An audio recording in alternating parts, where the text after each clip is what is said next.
The issue comes to, of course, now that the sentencing has occurred, do you think that the country, as well as, of course, Australia, from where Brenton Tarrant is from, do you think the lessons have been learned about dealing with Islamophobia as well as far-right extremism?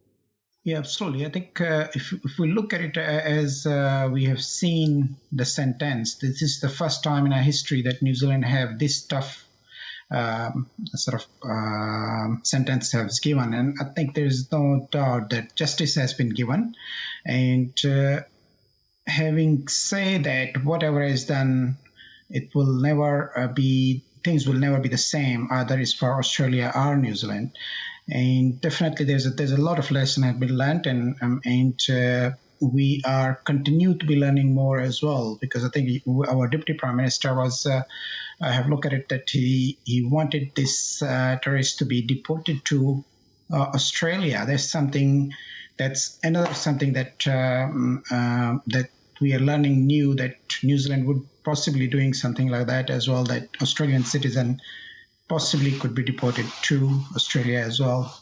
Yeah, Douglas, on that of, Australia and whether or not Brenton Tarrant should be deported there, I mean, I wonder in your mind how important an issue is that in the larger scheme of things, considering, of course, as I've read, the costs of just, having Tarrant in prison for this long period of time will be significant for the country.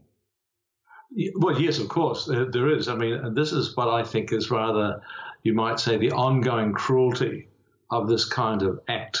Because there's the act itself, there's the immediate aftermath and dealing with it, and now there's this long-term reality that although he will fade from sight, obviously, and from consciousness, nonetheless, every year in whatever report is made about these kind of things, we remember that he is incarcerated and is costing all this money.